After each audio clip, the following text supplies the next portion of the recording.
सात्विक जीवन की सीमा पर बस इस प्रकार पहुंची सीता। कुछ ऋषियों की नारियों सहित उस कुटिया में ठहरी सीता।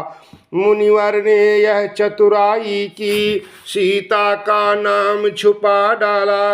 है कौन कहाँ से आई हैं, इन बातों पर पर्दा डाला। वन देवी कहने लगे सभी, पड़ गया नाम यह सीता का। ऋषि कन्याओं का काम करें, हो गया काम यह सीता का। प्रायः हिरणों के बच्चों को गोदी में सिया खिलाती थीं, गौओं के बछड़ों को बहुधा नहलाती नीर पिलाती थीं। ऋषि आश्रम की फुलवारी को खुद आप निराया करती थीं। उन छोटे छोटे पौधों में पानी पहुँचाया करती थीं। वे तुलसी के, वे बेले के, वे बिल्व आंवले के विरवे, वे जूही गुलाब चमेली के, केतकी के बड़े के विरवे। 12 मासी से हो कर कुछ दिन खूब लहक उठे। बन देवी का कर लगते ही बन के सब फूल महक उठे। हर ऋतु के फूल फूलने पर कायम हो गई बहार वहाँ। हर रोज हवा में रहती थी बिना किसी झनकार वहाँ। इस प्रकार जब कुटी में बीत गए कुछ मास, तब मंगल का मोद का समय आ गया पास। गौओं हिरणों के बच्चों में आनंद अपार हुआ पैदा। केलों बिल्वों के वृक्षों में कुछ अजब निखार हुआ पैदा। भूतल की सभी वस्तुओं में नूतनता आज समाई है। सुर मंडल ने नभ मंडल से फूलों की झड़ी लगाई है। झूम झूम जब डालियां भूमि रही थी चूम, तभी मची उस कुटी में पुत्र जन्म की धूम।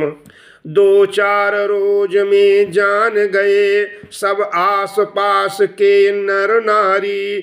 ऋषि आश्रम वाली बन देवी हैं 2 पुत्रों की महतारी। ऋषि मंडल में आनंद हुआ, सत्संग सभाएं खूब छिड़ी। संकीर्तन पाठ यज्ञ आदिक धार्मिक चर्चाएं खूब छिड़ी।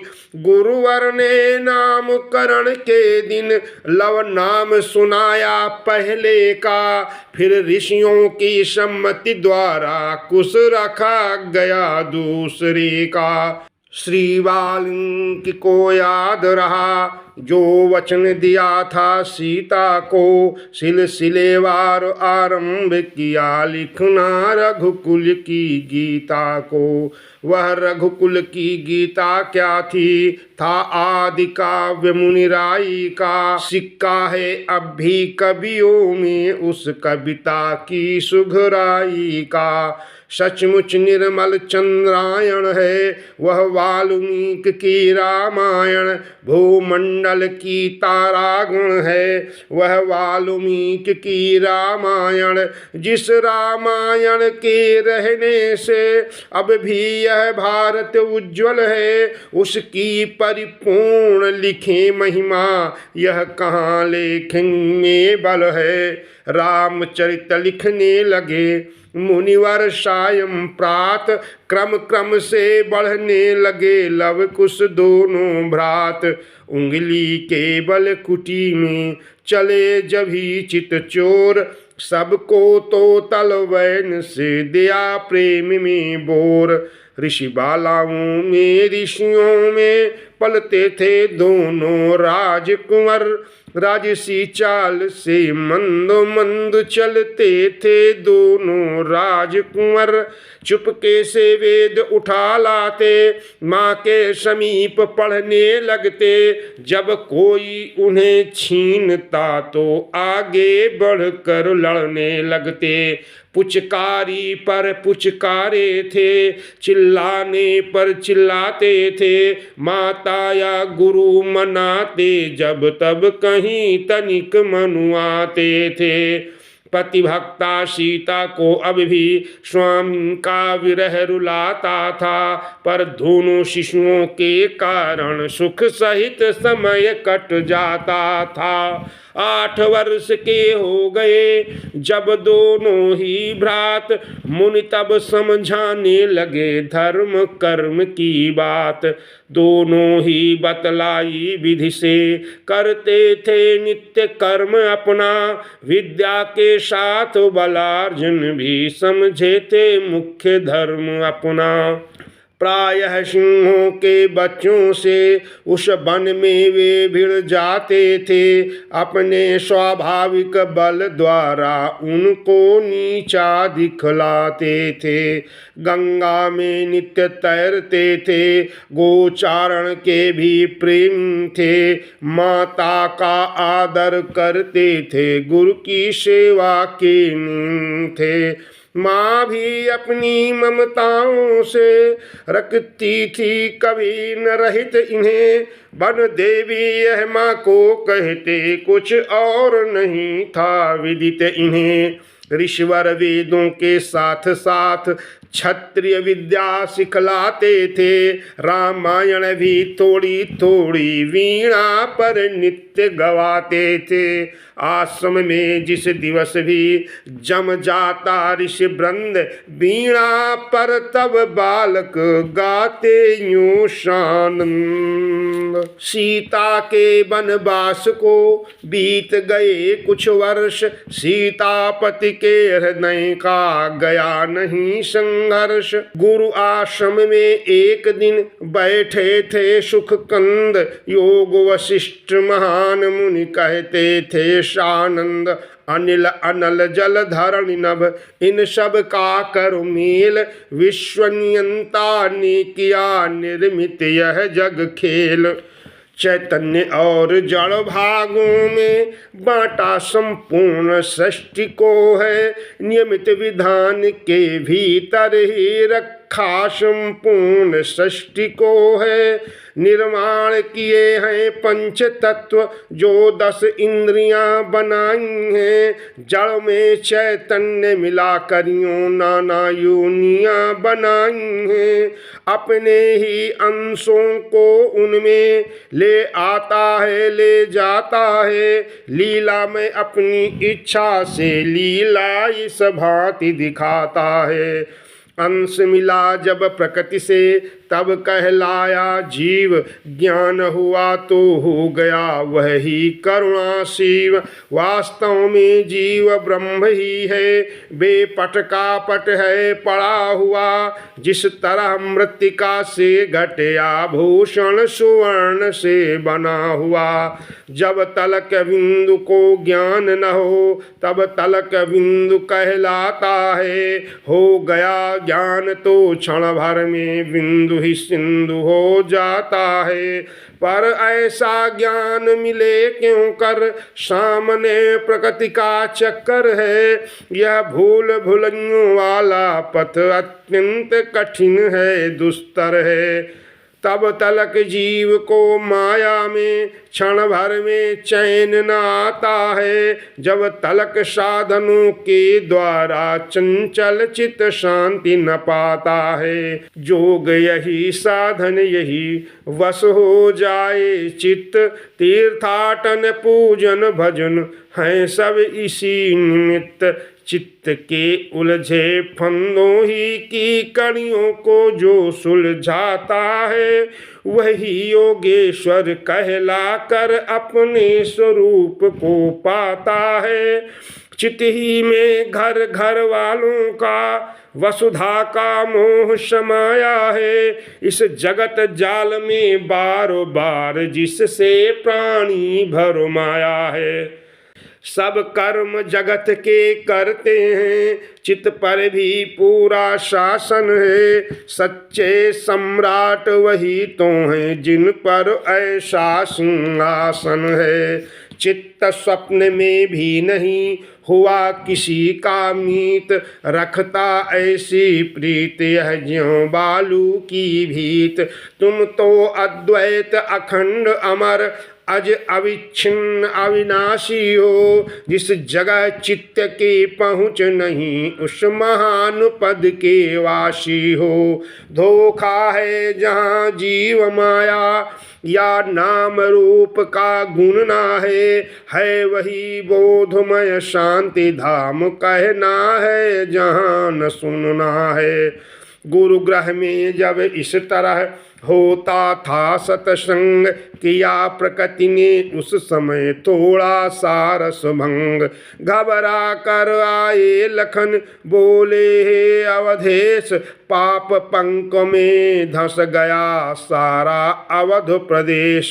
कुछ दिन से मैं यह देख रहा कौशल ने रंग बदल डाला, जिस गति से अब तक चलता था वह सारा ढंग बदल डाला। हम भी हैं और अवध भी है, पर उस शोभा की छटा नहीं। अपने अपने कर्तव्यों का अब ध्यान प्रजा को रहा नहीं। जिसके प्रताप से सृष्टि नियम नियमित प्रकार से चलता था, जिसके शासन से शासित हो सूरज चढ़ता था ढलता था। राजा तो वही आज भी है, पर आज राजश्री रोती है। सावन में लूएं चलती हैं, फागुन में वर्षा होती है। वर्णाश्रम धर्म कर्म बदले, कुछ नीति नियम बंधन न रहा। वह निश न रही वह दिन न रहे, वह श्रम न रहा वह जन न रहा। विस्मय है कुछ काल में बदल गए सब धर्म, पेट पालना रह गया जीव मात्र का कर्म।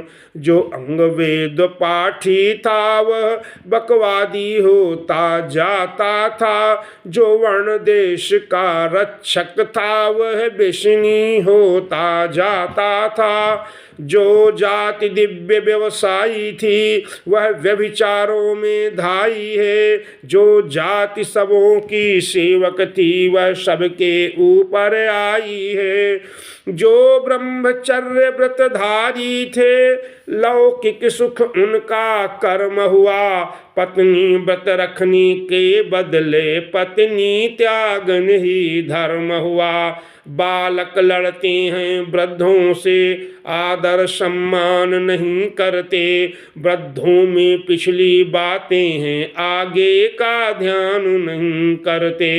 मूर्खों का आदर होता है, पंडित धिक्कारे जाते हैं। पाखंडी पापी दुष्ट लोग स्वामी की पदवी पाते हैं। जो हाथ स्वयं थे कलाकार वह अब आश्रित हैं औरों के, अपने तो उद्यम खो बैठे लोभी हैं झूठे कौरों के। केवल मौखिक ही नहीं कहता हूँ मैं नाथ, देता एक प्रमाण हूँ समाचार के साथ। दुर्भिक्ष इस तरह बारो बारो पढ़ते थे नहीं अयोध्या में, पितु के जीते जी पुत्र कभी मरते थे नहीं अयोध्या में। पर आज राज द्वारे पर ही दुख बैठा धरना दिए हुए, रोता है एक वृद्ध ब्राह्मण मृत दे पुत्र की लिए हुए। जब सृष्टि नियम में कहता वह ऐसा परिवर्तन होता है, तो एकमात्र उत्तरदाता राजा या शासन होता है। हठ पूर्वक यह भी कहता है मैं अपना न्याय चुकाऊंगा, जीवित बेटा ले जाऊंगा या प्राण गंवा कर जाऊंगा। लखन लाल की बात सुन उठे रमा निवास, आए गुरुवर के सहित उस ब्राह्मण के पास। देखा जब रघुराज को आता अपनी ओर। व्याकुल ब्राह्मण ने कहे ऐसे वचन कठोर। हो चुके सगर रघुराज दिलीप, क्रम कभी न यह देखा अपना। जीता रह जाए बाप और मरता देखे बेटा अपना। हे राम तुम्हारे शासन पे सब नियम बदलता जाता है। जी जलता है सूरज कुल का, सूरज अब ढलता जाता है।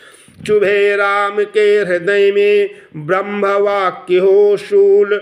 गुरु से पूछा किस लिए हुआ नियम प्रतिकूल। श्री वशिष्ठ जी हो गए ध्यान मग्न कुछ काल। तदुपरांत कहने लगे इस प्रकार सब हाल।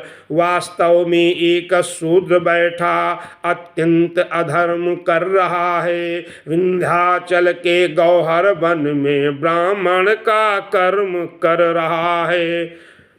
इस अनाधिकार ही के कारण सब नियमित क्रम संवरण हुआ।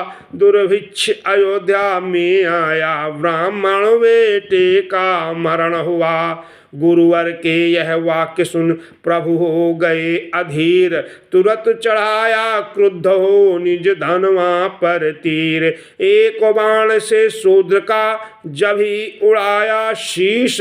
ब्राह्मण का बेटा उठा कहता जय जगदीश। चला गया ब्राह्मण जब ही पुत्र सहित सानंद। तब गुरुवर्य वशिष्ठ से बोले करुणा कुंद। किस लिए दास के शासन में ऐसा अंधेर हुआ भगवन। जो अनधिकार का शूद्रों के हृदयों में बीज उगा भगवन। वह क्या काली करतूते हैं जिनसे कुरीतियां आई हैं। निर्मल अंबर पर कौशल के यह श्याम घटाएं छाई है।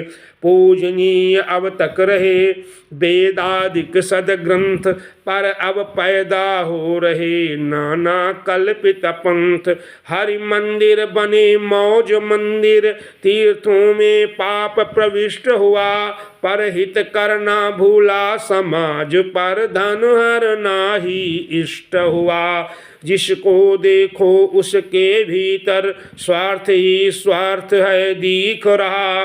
बच्चा बच्चा समाज का प्रभु केवल अपना हित सीख रहा। अपनाया अपनों से स्नेह सीमित हो अपनी बाखर में।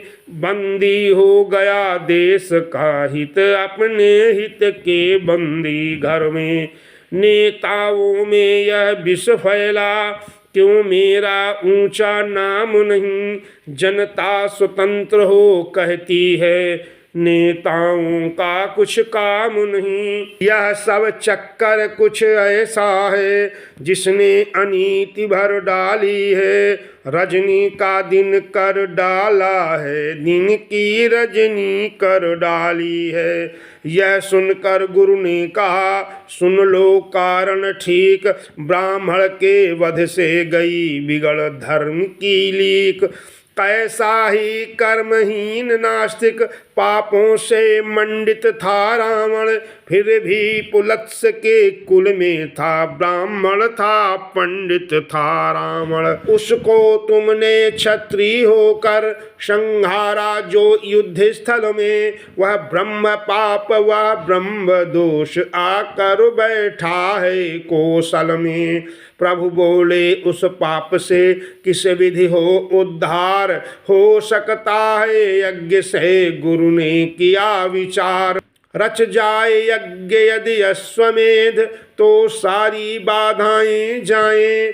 आनंदामृत धाराएं फिर यह श्याम घटाएं बरसाएं।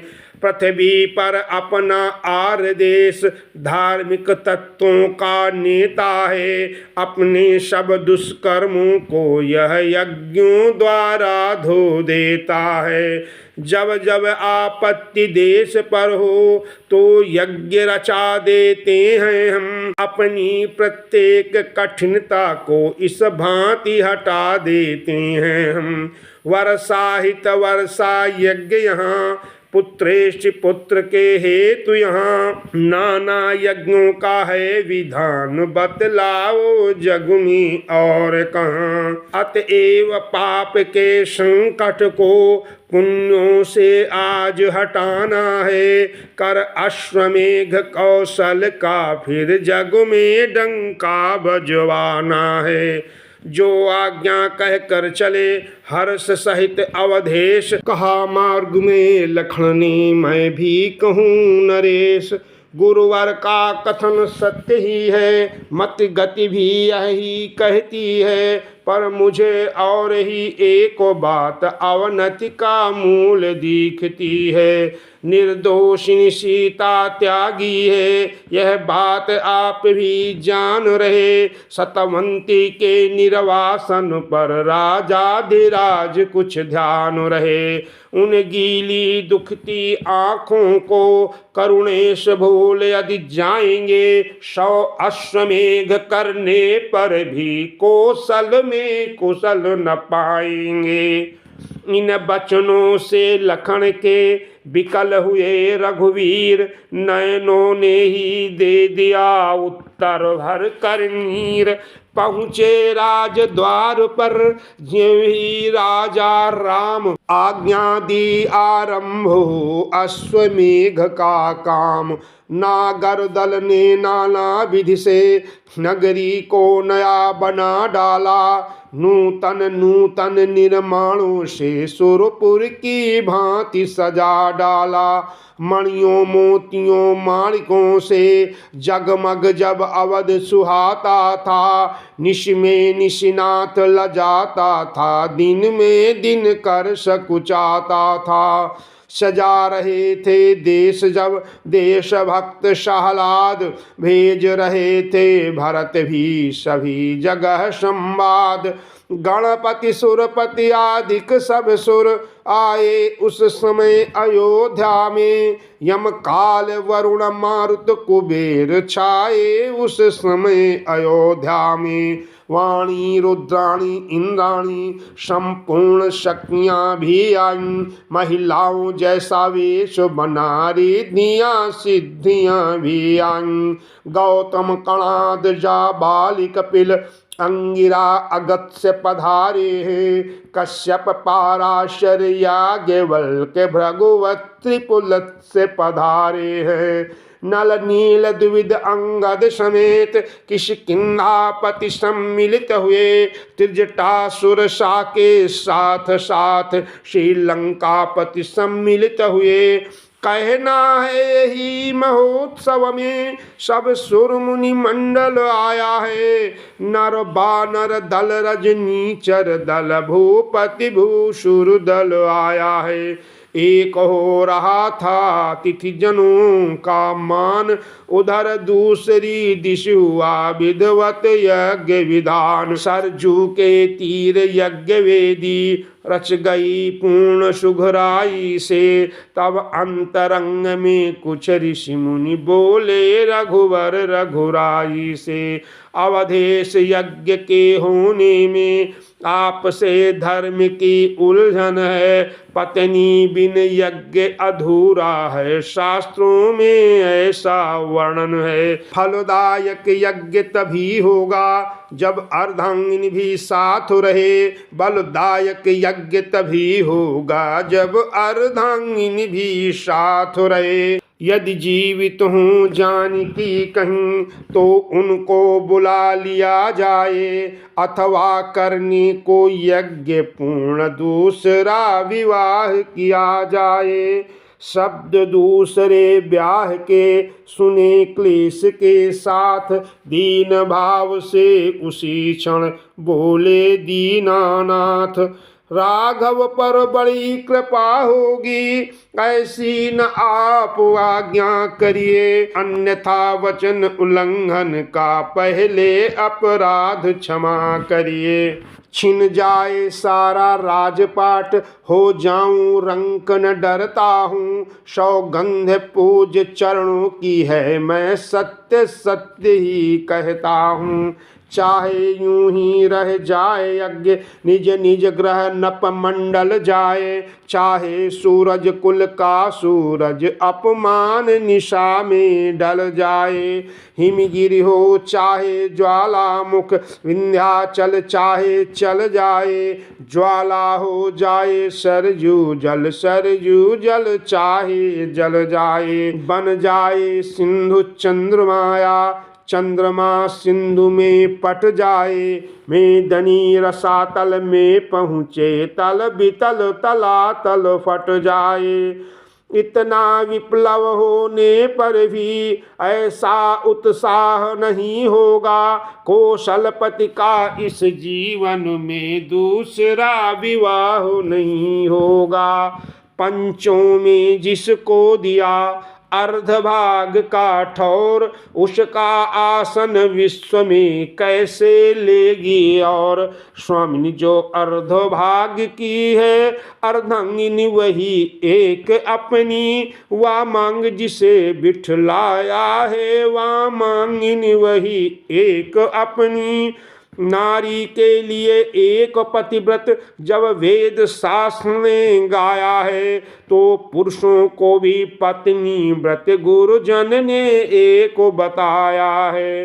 नारी को तेल नहीं चढ़ता जब दूजी बार आर्य जन्मे तो नर को भी वर्जित है फिर कंगन का भार आर्य जन्मे। इस कारण व्रत या इष्ट सदृश है आन एक गठ जोड़े की। दो दिल हिल मिलकर रखते हैं यह शान एक गठ जोड़े की। इस प्रकार जब राम का सुना हृदय उद्गार मुनि मंडल में भी हुआ थोड़ी देर विचार। सबकी सम्मति से हुआ निश्चित तभी विधान। सोने की सीता बनी लेवा मांग स्थान। सरजू के तट शुभ समय छिड़ा यज्ञ का काज। मखमंडल में मुदित मन बैठे राजा राम।